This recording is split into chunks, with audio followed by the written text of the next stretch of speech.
Hello everyone, আসসালামু আলাইকুম। সবাইকে আশা করি সবাই খুব ভালো আছেন। অনেক দিন পর আমি একটা ব্লগ নিয়ে এসেছি। অবশ্যই আমার পেজে ফলো দিয়ে আমাকে সাপোর্ট করবেন। এখন আমার ইউনিভার্সিটি এটা বন্ধে আমি ব্লগটা করেছিলাম। তো সকালবেলা উঠে আমি চুলে তেল দিয়েছি, আর এখানে দেখাচ্ছিলাম যে কাচের বাটিটা সব সময় তেল দেওয়ার জন্য নির্দিষ্ট, এটা একটা নেল পলিশ দিয়ে এই জন্য চিহ্ন দিয়ে রাখা হয়েছে। তা আমি সব সময় চুলে জুই তেল আর ক্যাস্টর অয়েল মিক্স করে চুলে দিই। তো আমি ভালো মতন পুরো চুলে তেল দিয়ে নিয়েছি। এরপর ছাদের থেকে শুকনো কাপড় নিয়ে এসেছি। এখন এগুলো সুন্দর করে ভাঁজ করে গুছিয়ে রাখবো। এর মধ্যে আমার একটা পার্সেল চলে এসেছে সাজগোজ থেকে। আমি সাজগোজ থেকে দুইটা ক্রিম আনিয়েছি।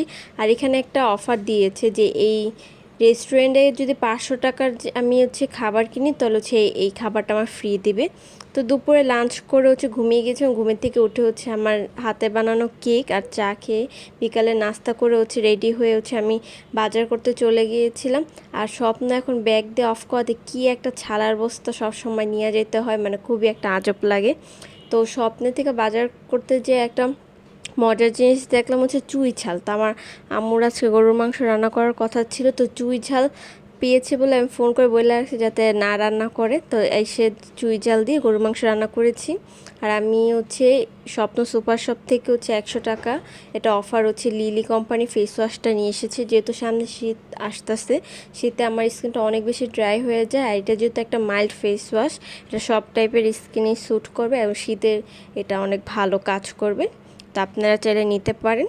তো ফেস ওয়াশ দিয়ে মুখ ভালো মতন ক্লিন করে, আর এই তো গরুর মাংস রান্না চুই ঝাল দিয়ে। এটা এই প্রথম আমার চুই ঝাল নিজে বাসায় রান্না করে খাওয়া, কারণ বাইরেও আমি চুই ঝাল খাইনি, এই প্রথম। আমার কাছে আহামরি কিছুই লাগে নাই যতটা দেখছিলাম। তো এরপর এটা পরদিন, এটা বিকালবেলা যে আমার এটা আমার নিজের পেজের কেক। আমার ঢাকার মধ্যে যারা আছে হোমমেড যারা কেক পছন্দ করেন, নুজাবি কেক হাউস নামে আমার কেকের পেজ আছে, অবশ্যই আমাকে সাপোর্ট করবেন। আমি নতুন একজন উদ্যোক্তা, আশা করি আপনারা যারা হোমমেড কেক পছন্দ করেন আমার পেজে অর্ডার করবেন।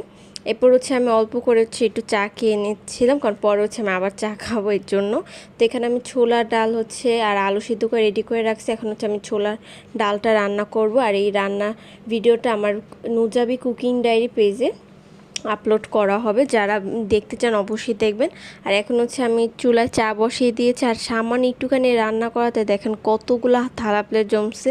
এখন এই সবগুলো ক্লিন চাটা হতে হতে সবগুলো আমি ক্লিন করে ফেলবো। আর আপনাদেরকে এখন একটা সুন্দর জিনিস দেখায়, সবাই মাশাল্লাহ বলবেন।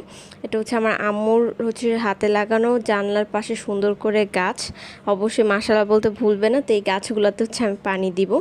এরপর আমার বাড়তি একটু কিছু কাজ ছিল, একটা জিনিস রেডি করা দরকার ছিল, এই কাজটা করে ফেলছি। এরপর রাত্রে আমি ডাবের পুডিং বানিয়েছি, এটা আমার বিজনেসের একটা আইটেম। তো ধন্যবাদ সবাইকে, আশা করি আমার ভিডিওটি ভালো লেগেছে আপনাদের সবার।